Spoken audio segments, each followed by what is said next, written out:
जरा सोचो, एक लड़की को एलियन टाइप क्रिएचर से प्यार हो जाए। इस कहानी की शुरुआत में हमें एलिसा नाम की एक लड़की दिखाई जाती है। बचपन में हुए एक हादसे के कारण एलिसा बोल नहीं सकती थी, इसीलिए वो लोगों को अपनी बात बताने के लिए साइन लैंग्वेज यूज करती थी। एलिसा तो अपने अपार्टमेंट में अकेली रहती थी। एलिसा लोगों से ज्यादा घुलती मिलती नहीं थी, वो तो अपने मकान मालिक माइल्स से ही थोड़ी बातचीत करती। एलिसा तो एक बहुत ही बड़े साइंटिफिक लेबोरेटरी में काम किया करती थी, लेकिन वहाँ के बहुत सारे एम्प्लॉयज एलिसा के ना बोल पाने पर उसका मजाक उड़ाते थे। जेंडा नाम की एक लड़की एलिसा की बहुत अच्छी दोस्त होती है। वो एलिसा को हमेशा सपोर्ट किया करती थी। अब एक दिन लेबोरेटरी के सारे वैज्ञानिक सभी को बहुत ही ज्यादा चौकन्ना करते हैं, क्योंकि उनके लेबोरेटरी में एक बहुत ही प्रीमियम चीज लाई जा रही है, जिसका सभी को अच्छे से ख्याल रखना पड़ेगा। देखते ही देखते लेबोरेटरी के अंदर एक बड़ा सा पानी से भरा हुआ टैंक लेकर आया जाता है, लेकिन पता नहीं क्यों वो सारे वैज्ञानिक बहुत ही ज्यादा घबराए हुए थे। वो तो टैंक को जल्द से जल्द एक दूसरे रूम में शिफ्ट करना चाहते हैं।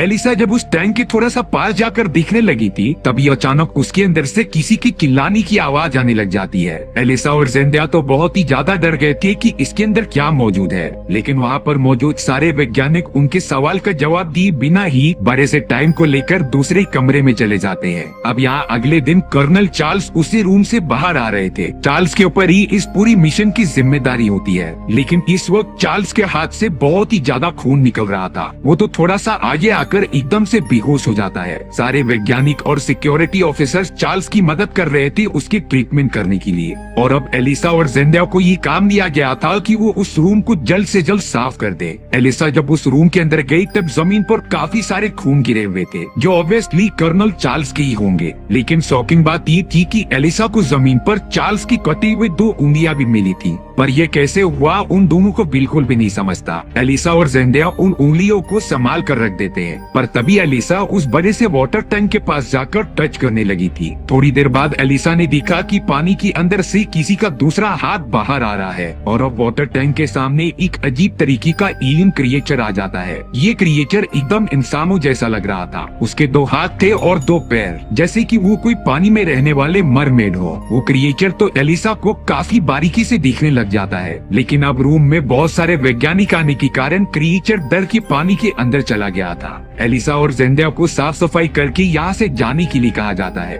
और अब एलिसा को साफ साफ पता चल चुका था कि वाटर टैंक के अंदर एक क्रिएचर को लाया गया है। एलिसा के मन में जिज्ञासा बढ़ने लगी कि आखिर ये क्रिएचर है कौन। इसीलिए एलिसा अगले दिन ही लंच के बाद उस रूम में क्रिएचर को देखने चली गई थी। वो क्रिएचर को बाहर बुलाने की कोशिश करती है। वहाँ पर एक बड़ी सी पूल टाइप की जगह बनाई गई थी, जिसके ऊपर बैठकर एलिसा अपनी जेब में से एक बॉइल्ड अंडा निकालती है। अंडे के ऊपर चम्मच मार के वो आवाज कर रही थी जिससे कि वो क्रिएचर आ जाए। वो क्रिएचर पानी में से एलिसा को देख रहा था, उसके हाथ में मौजूद उस अंडे को। एलिसा वो अंडा क्रिएचर को देने के लिए हाथ बढ़ाती है, लेकिन वो पानी वाला क्रिएचर थोड़ा सा डर रहा था, इसीलिए अब एलिसा ने उस अंडे के छिलके निकालकर वहीं पर रख दिया, और अब वो अंडा लेकर क्रिएचर तुरंत ही पानी के अंदर चला जाता है। एलिसा ने देखा था कि क्रिएचर के गले और पैरों पर जंजीर बांधी गई है, यानी कि लेबोरेटरी के सारे वैज्ञानिक इस क्रिएचर पर एक्सपेरिमेंट भी करेंगे। अब यहाँ कर्नल चार्ल्स जेंडिया और एलिसा को अपने पास बुलाकर उन्हें समझाते रहते हैं। चार्ल्स ने कहा कि तुम उस रूम में सिर्फ साफ सफाई करने जाओगी, उसके अलावा तुम्हें कुछ भी करने की परमिशन नहीं है। हमने वो खतरनाक क्रिएचर दूर समुद्र से पकड़ा है, जिसके ऊपर वैज्ञानिकों को अपनी कुछ रिसर्च करनी है, लेकिन तुम सब उस क्रिएचर के पास जाना मत, क्योंकि वो बहुत ही ज्यादा खतरनाक है। मैंने भी उस क्रिएचर के पास जाने की कोशिश की, पर उसने मेरी दोनों उंगलियां ही काटी, और तब से ही मेरा और उस क्रिएचर का 36 का आंकड़ा है। लेकिन एलिसा तो यहाँ पर कर्नल की बात को बिल्कुल सीरियसली ही लेती, और अगले दिन पहुँच जाती है उस रूम में क्रिएचर को खाना खिलाने के लिए। एलिसा को पता नहीं कुछ ही समय में क्रिएचर से काफी अटैचमेंट हो जाती है, और ताज्जुब की बात ये थी कि क्रिएचर भी एलिसा पर हमला नहीं करता, जैसे कि अब उन दोनों के बीच एक अच्छी अंडरस्टैंडिंग हो गई है। एलिसा तो उस क्रिएचर को अंडे खिलाने के साथ साथ उसके सामने म्यूजिक भी प्ले करती थी। देखने पर ऐसा लग रहा था कि वो क्रिएचर म्यूजिक को काफी एंजॉय कर रहा है। हालांकि एलिसा बोल नहीं सकती थी, पर अब वो उस क्रिएचर के साथ साइन लैंग्वेज में बात करना सीख जाती है। एलिसा को उस क्रिएचर की सारी बातें समझ में आ रही थी जो वो उसे कहना चाहता था। अब देखते ही देखते उन दोनों के बीच दोस्ती हो गई थी। लेकिन जब एक दिन एलिसा उस क्रिएचर के पास जाकर खाना खिलाते रहती है, तभी अचानक वहाँ पर डॉक्टर रॉबर्ट आ गए थे। डॉक्टर रॉबर्ट की पूरी टीम इस क्रिएचर पर रिसर्च कर रही थी अमेरिकी गवर्नमेंट के लिए। लेकिन यहाँ डॉक्टर रॉबर्ट ने देखा कि एलिसा उस क्रिएचर से बातें कर रही है और ये बहुत ही ज्यादा अजीब बात है। जो क्रिएचर इतना खतरनाक और किसी के भी कंट्रोल में ना आने वाला था, आखिर वो एलिसा को कुछ कर क्यों नहीं रहा है। रॉबर्ट को जब यह बात पता चली तब वो एलिसा को जाकर ये नहीं बताता कि उसने उसे देख लिया है, क्योंकि ये अब उसके एक्सपेरिमेंट का एक बहुत ही बड़ा अचीवमेंट हो सकता था। दरअसल अमेरिकी गवर्नमेंट ने डॉक्टर रॉबर्ट की टीम को क्रिएचर पर एक्सपेरिमेंट करने की परमिशन दी होती है, लेकिन उन्हें क्या पता था कि डॉक्टर रॉबर्ट उन सभी को धोखा दे रहे हैं। रॉबर्ट तो जर्मन की एक जासूस थे जो अमेरिकी गवर्नमेंट के अंदर घुसकर उनके सारे एक्सपेरिमेंट के बारे में जर्मन को बता रहे होते हैं। दरअसल वर्ल्ड वॉर खत्म होने के बाद भी अमेरिका और जर्मन के बीच लड़ाई चालू थी। दोनों ही कंट्रीज एक दूसरे के साइंटिफिक एक्सपेरिमेंट्स पर नजर रख रहे थे, जिससे कि उन्हें अपने दुश्मन की अगले वार का पता चल सके, और इसीलिए डॉक्टर रॉबर्ट जर्मन जासूस बनकर वहाँ आए हुए होते हैं। एलिसा ने उस वाटर क्रिएचर को अपना दोस्त इसीलिए बना लिया था क्योंकि बाकी लोग एलिसा से बहुत ही ज्यादा नफरत करते थे, और आज भी उसके सिर्फ दो ही दोस्त थे, ज़ेंडिया और माइल्स। तो इसीलिए जब एलिसा को ये क्रिएचर मिला तब उसने उसे अपना दोस्त बना लिया। शायद से वही सारी फीलिंग्स वो क्रिएचर भी एलिसा के प्रति सोचता है।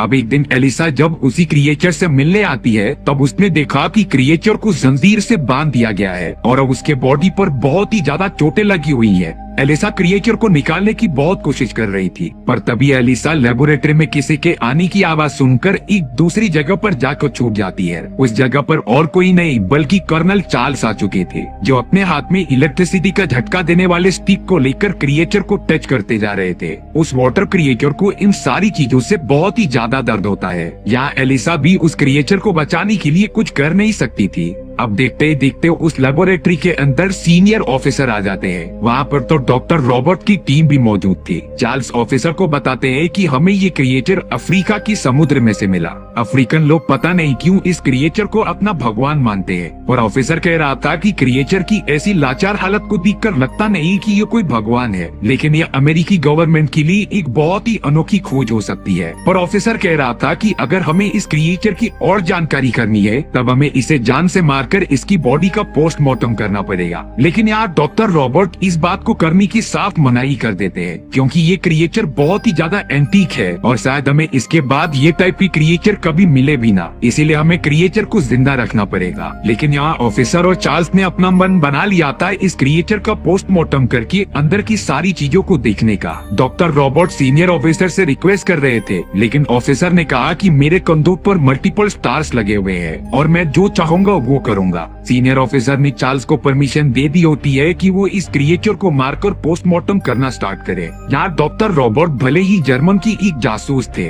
लेकिन इंसानियत के नाते वो भी समझते थे कि क्रिएचर को इस तरीके से मारना बहुत ही बुरा काम है, लेकिन वो अपने सीनियर ऑफिसर्स के ऑर्डर के सामने कर भी क्या सकते थे। एलिसा ने ये सारी बातें चुपके से सुन ली होती है। हालांकि वो डॉक्टर रॉबर्ट से मदद भी मांगने जाती है, लेकिन इसका कुछ फायदा नहीं था। रॉबर्ट को वो सारे ऑर्डर्स फॉलो करने पड़ेंगे जो उसके सीनियर ऑफिसर्स ने कहा है। अब यहाँ एलिसा बहुत ही ज्यादा डरने लगी थी। उसे तो समझता ही नहीं कि वो अपने क्रिएचर दोस्त की जान कैसे बचाएगी। एलिसा अब डायरेक्टली माइल्स के पास आकर उसी क्रिएचर के बारे में सारी चीजें बता देती है। एलिसा ने माइल्स से कहा कि वो क्रिएचर मेरी सारी भावनाओं को समझता है। हालांकि हम दोनों बात नहीं कर सकते, लेकिन इशारों के माध्यम से सब कुछ समझ सकते हैं, और उसने मेरी सारी बातें काफी अच्छे से सुनी है। लेकिन अब वो सारे वैज्ञानिक शायद से क्रिएचर को मारकर उसका पोस्टमार्टम करना चाहते हैं। इसीलिए एलिसा अब जाकर माइल्स से मदद मांगती है, लेकिन माइल्स ने बताया कि हम इसमें कुछ नहीं कर सकते, क्योंकि वो मिलिट्री वाले लोग बहुत ही ज्यादा पावरफुल है। वो सब तो इंसानों की भी कदर नहीं करते, तो फिर ये तो एक क्रिएचर है। माइल्स एलिसा की मदद किए बिना वहाँ से जाने लग जाता है, लेकिन एलिसा ने बताया कि वो क्रिएचर से कितनी ज्यादा कनेक्टेड हो चुकी है, और अगर माइल्स उसकी मदद नहीं करेगा तब वो अकेले ही चले जाएगी क्रिएचर को बाहर निकालने के लिए। इसीलिए अब अंत में जाकर बहुत ही ज्यादा रिक्वेस्ट करने की वजह से माइल्स एलिसा की मदद करने के लिए मान जाता है। माइल्स ने एलिसा को बताया कि सबसे पहले हमें क्रिएचर को बाहर निकालने का इंतजाम करना पड़ेगा। यही करने से हम उस क्रिएचर को मरने से बचा सकते हैं। माइल्स एलिसा के साथ सारे प्लान्स डिस्कस करने लगा था जिससे कि वो क्रिएचर को बाहर निकाल सके। एलिसा तो लेबोरेटरी के सारे कैमरास को ऊपर की तरफ कर लेती है जिससे कि कोई भी उन्हें अच्छी तरीके से देख ना सके। और अब उसने एक बड़ी सी ट्रॉली के अंदर काफी सारे कपड़े भर दिए थे जिसमें कि शायद वो उस क्रिएचर को छुपाकर यहाँ से लेकर जाएगी। एलिसा ट्रॉली को लेकर क्रिएचर के पास आ जाती है, पर अब एक मुसीबत थी क्योंकि उस क्रिएचर की पूरी बॉडी को जंजीर से बांधा गया था और एलिसा में इतनी हिम्मत नहीं होती कि वो उन मोटी मोटी जंजीरों को तोड़ दे। पर अब उस जगह पर डॉक्टर रॉबर्ट आ जाते हैं जिसे देखकर क्रिएचर और एलिसा काफी डर गए थे। पर अब डॉक्टर रॉबर्ट ने तो एलिसा की मदद करने का डिसाइड कर लिया था। वो एलिसा को चाबी दे देते हैं जिससे कि वो क्रिएचर की बॉडी पर लगी इस जंजीर को ओपन कर दे और अब एलिसा जल्द से जल्द क्रिएचर को आजाद करके ट्रॉली के अंदर रख देती है। यहाँ पर हमें देखने मिला कि वो क्रिएचर भी काफी ज्यादा अंडरस्टैंडिंग था। वो समझ गया था कि एलिसा और डॉक्टर रॉबर्ट उसकी मदद करना चाहते हैं, इसीलिए उसे बिल्कुल शांत रहना पड़ेगा। एलिसा लगातार ट्रॉली लेकर आगे बढ़ती ही जा रही थी, पर अब रास्ते में उसे जेंडिया मिल जाती है जिसे कि एलिसा के ऊपर थोड़ा सा शक हो गया था। वो जब उसके ट्रॉली के पास जाती है तब जेंडिया ने देखा कि उसके अंदर वही खतरनाक क्रिएचर मौजूद है। जेंडिया एलिसा को रोक रही थी कि ये हमें नहीं करना चाहिए, लेकिन एलिसा ने बताया कि मुझे इस क्रिएचर को कैसे भी बचाना होगा, नहीं तो ये सारे वैज्ञानिक इस क्रिएचर को जान से मार देंगे। अब एलिसा की ये सारी बातें सुनने के बाद जेंडिया भी उसकी मदद करने लग जाती है। वो दोनों जल्द से जल्द क्रिएचर को ट्रॉली के अंदर बंद करके बाहर की तरफ लेकर जाने लगे थे। अब हम लेबोरेटरी के एंट्रेंस पर माइल्स को देखते हैं जो एक गाड़ी लेकर अंदर घुसने की कोशिश कर रहा था, लेकिन जब माइल्स ने अपना एक आई कार्ड उस ऑफिसर को दिया तब ऑफिसर को पता चल जाता है कि ये कार्ड नकली है। ऑफिसर माइल्स को गाड़ी से बाहर आने के लिए कह रहा था, पर तभी डॉक्टर रॉबर्ट पीछे से आकर उस ऑफिसर को मार की बेहोश कर देते हैं। जेंडे और एलिसा भी उस क्रिएचर को जल्द से जल्द लेके गाड़ी के अंदर चले गए थे और अब माइल्स गाड़ी को एकदम फुल स्पीड में भगाते हुए लेबोरेटरी से बाहर निकलने की कोशिश करता है। यहाँ चार्ल्स और उसकी पूरी टीम को पता चल चुका था कि वो सब क्रिएचर को लेकर भाग रहे हैं, लेकिन जब तक वो उन्हें मारने के लिए जाता माइल्स कार लेकर वहाँ से भाग चुका था। इसीलिए अब चार्ल्स ने अपने आदमियों को बोल दिया होता है कि वो उन सभी का पीछा करे। एलिसा, माइल्स और जेंडिया उस क्रिएचर को अपने घर पर लेकर आ जाते हैं, जैसे कि उन्होंने पानी से भरे हुए बाथटब के अंदर रख दिया था। यहाँ एलिसा बहुत ही ज्यादा खुश है कि उसने क्रिएचर की जान बचा ली। वो तो उस क्रिएचर के साथ काफी मजे करती है और उसे ग्रीटिंग कार्ड्स भी देती है। एलिसा ने डिसाइड किया कि 10 तारीख को वो इस क्रिएचर को पानी के अंदर छोड़ देगी, क्योंकि उस दिन बहुत ही ज्यादा बारिश होने वाली है और जिस झील में वो क्रिएचर को डालेगी वो जाकर समुद्र में मिल जाएगी। पर तब तक क्रिएचर को उन मिलिट्री ऑफिसर से छुप कर रहना पड़ेगा। एलिसा और जेंडिया तो अपने काम पर चले जाते हैं जिससे कि बाकी लोगों को उन पर शक ना हो,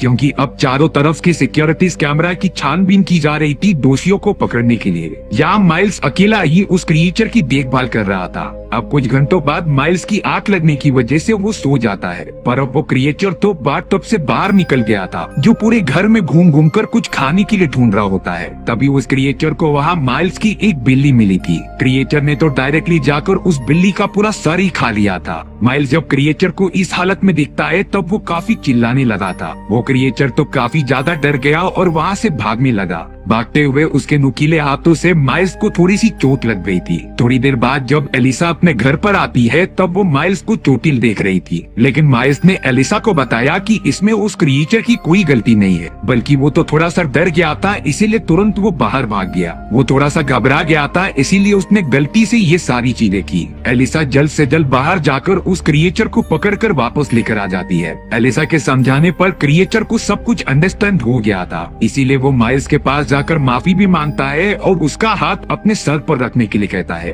क्रिएचर ने भी माइल्स के सर पर अपना हाथ रखा और पता नहीं क्यों अगले ही मोमेंट में क्रिएचर की बॉडी चमकने लगी थी। एक दिन गुजरने के बाद जब माइक हमेशा की तरह मॉर्निंग में उठता है तब माइल्स ने देखा कि उसके हाथ पर लगी हुई चोट पूरी ठीक हो चुकी है और साथ ही साथ माइल्स के सर पर पहले से काफी ज्यादा बाल उगने लगे हैं। दरअसल ये सारी चीजें उस क्रिएचर ने ही की है। उसने अपनी थोड़ी सी पावर माइल्स की बॉडी में डाल दी, जिससे कि माइल्स का घाव ठीक होने के साथ साथ वो जवान होने लगा था। वहीं एलिसा उस क्रिएचर से बहुत ही ज्यादा प्यार करने लगी थी। भले ही वो क्रिएचर कोई इंसान नहीं था, लेकिन उसके पास जो भी फीलिंग्स थी वो किसी इंसान से बढ़कर होती है। अब हमें वो सीनियर ऑफिसर दिखाया जा रहा था जो कि चार्ल्स से कहता है कि अगर तुमने उस क्रिएचर को जल्द से जल्द नहीं ढूंढा तब तुम्हें तुम्हारी जॉब और जिंदगी दोनों से ही हाथ धोना पड़ेगा। चार्ल्स अब मजबूर हो गया था बुरे कदम उठाने के लिए। वो तो अब बहुत ही ज्यादा गुस्से में डॉक्टर रॉबर्ट के घर जाने के लिए निकल पड़ता है, क्योंकि डॉक्टर रॉबर्ट ही नहीं चाहते थे कि उस क्रिएचर को मारा जाए। चार्ल्स जब डॉक्टर रॉबर्ट के पास पहुंचता है तब उसने देखा कि रॉबर्ट एक ब्रीज की इसलिए की कहीं दूसरी जगह पर जा रहा है। लगातार डॉक्टर रॉबर्ट का पीछा करने पर ये पता चला कि रॉबर्ट एक दूसरे जर्मन अधिकारी से जर्मन लैंग्वेज में बात कर रहा है और अब उस जर्मन अधिकारी ने पता नहीं क्यों डॉक्टर रॉबर्ट को गोली मार दी थी। चार्ल्स भी तुरंत ही वहाँ आकर दूसरे अधिकारी को मार देता है और अब वो डॉक्टर रॉबर्ट के पास आ गया था जो अपनी आखिरी सांसें ले रहे थे। चार्ल्स ने रॉबर्ट से पूछा कि आखिर तुम लोगों ने क्रिएचर को कहाँ छुपाया है। चार्ल्स तो रॉबर्ट के आखिरी समय में भी उसे काफी ज्यादा टॉर्चर करता है। तब जाकर रॉबर्ट ने अपने मुंह से आखिरी शब्द कहे, वो सफाई कर्मचारी, जिसके बाद रॉबर्ट मर जाता है। सफाई कर्मचारी सुनकर चार्ल्स को सीधा शक होने लगा था ज़ेंडिया पर, क्योंकि ज़ेंडिया ही थी जो उस क्रिएचर की रूम में आकर सफाई किया करती थी। चार्ल्स सीधा ज़ेंडिया के घर पे पहुंचकर उससे पूछताछ करने लग जाता है कि क्रिएचर कहां पर छुपाया गया है। हालांकि ज़ेंडिया इस बारे में चार्ल्स को कुछ भी नहीं बताते, पर अब ज़ेंडिया के हस्बैंड टॉम हॉलैंड ने चार्ल्स को सब कुछ बता दिया था। वो कहता है कि मैंने ज़ेंडिया को क्रिएचर के बारे में फोन पर बातें करते हुए दिखा है एलिसा से, यानी कि वो क्रिएचर कहीं और नहीं बल्कि एलिसा के घर पर है। चार्ल्स तो अब बिना टाइम वेस्ट किए निकल पड़ा था एलिसा के घर पर। ज़ेंडिया तुरंत ही एलिसा को कॉल करके बताती है कि चार्ल्स तुम्हारे घर पर पहुंचने वाला है, जो उस क्रिएचर को तुमसे छीन कर वापस लेबोरेटरी में लेकर जाएगा। इसीलिए अब एलिसा और माइल्स क्रिएचर को लेकर घर से निकल जाते हैं। और तो और आज 10 तारीख थी, यानी कि एलिसा उस क्रिएचर को पास ही वाले तालाब में छोड़ देगी। चार्ल्स तो बहुत कम समय में एलिसा के घर पर पहुंच गया था, पर उसे वहाँ कोई भी नहीं दिखाई देता। चार्ल्स ने कैलेंडर की 10 तारीख को दिखा जहाँ लिखा हुआ था कि उसे आज क्रिएचर को पास ही वाले तालाब में छोड़ना है, यानी कि अब चार्ल्स को पता था कि एलिसा उस क्रिएचर को लेकर कहाँ पर गई होगी। वहीं तालाब के पास एलिसा और माइल्स क्रिएचर को लेकर पानी में छोड़ने ही वाले थे, क्योंकि वो क्रिएचर इतने समय तक जमीन पर रहने के कारण काफी कमजोर हो गया था और अब उसे जल्द से जल्द अपनी दुनिया यानी कि पानी के अंदर लौटना पड़ेगा, नहीं तो वो वैसे ही मारा जाएगा। पर तभी अचानक उनके सामने चार्ल्स आ जाता है, जिसने की बंदूक की मदद से क्रिएचर और एलिसा दोनों पर ही फायर कर दिया था। एलिसा और क्रिएचर तो बेहोश होकर नीचे गिर जाते हैं। गोलियां खत्म होने के कारण चार्ल्स अपनी गन को वापस से रीलोड करने लगा था, लेकिन अब थोड़ी देर बाद ही चार्ल्स के ठीक सामने वही खतरनाक क्रिएचर खड़ा हुआ था, यानी कि चार्ल्स की गोलियों का क्रिएचर पर कुछ फर्क ही नहीं पड़ता। और अब वो क्रिएचर बहुत ही ज्यादा गुस्से में आकर चार्ल्स की गली पर वार करके उसी जान से मार देता है। चार्ल्स को तो अपनी किए की सजा मिल चुकी थी, पर अब उस क्रिएचर ने एलिसा को गोद में उठाया और पानी के अंदर जंप लगा दी। वो क्रिएचर तो एलिसा को पानी में लेके जाकर अपने बॉडी से थोड़ी सी एनर्जी उसकी बॉडी में ट्रांसफर करने लगा था। साथ ही साथ उस क्रिएचर ने अपनी पावर्स की मदद से एलिसा की गलों पर थोड़ा सा काट लिया होता है, जिससे कि एलिसा के गले पर मछलियों जैसे गलफड़े बन गए थे, यानी कि एलिसा अब पानी में भी बड़ी आसानी से सांस ले सकती थी। दरअसल इस क्रिएचर के पास बहुत सारी अनोखी पावर्स होती है जो ज्यादातर सिर्फ पानी में ही काम करती थी, लेकिन वो सुपरनेचुरल पावर्स ज्यादातर पानी के अंदर ही काम किया करती थी। और अब एलिसा भी उस क्रिएचर के साथ पानी की गहराइयों में चली जाती है। दोनों को अपना प्यार मिल चुका था। एलिसा की गूंगी होने के कारण उसे कोई भी इंसानी दुनिया में पसंद नहीं करता था, लेकिन क्रिएचर ने उसकी अंदर की खूबसूरती को पहचाना और उसे अपना लिया, यानी कि एक तरीके से दोनों एक दूसरे के साथ मिलकर कंप्लीट हो चुके हैं। माइल्स भी एलिसा के लिए काफी ज्यादा खुश होता है कि उसे आखिरकार अपना प्यार मिल ही गया, और इसी तरीके से हमारी ये कहानी खत्म हो जाती है। अगर आप प्राइम एक्सप्लेनर चैनल पर नए हो तो सब्सक्राइब करना भूलना मत, क्योंकि मैं हमेशा इसी तरीके की नई नई कहानियाँ ढूंढ कर लाता रहता हूँ।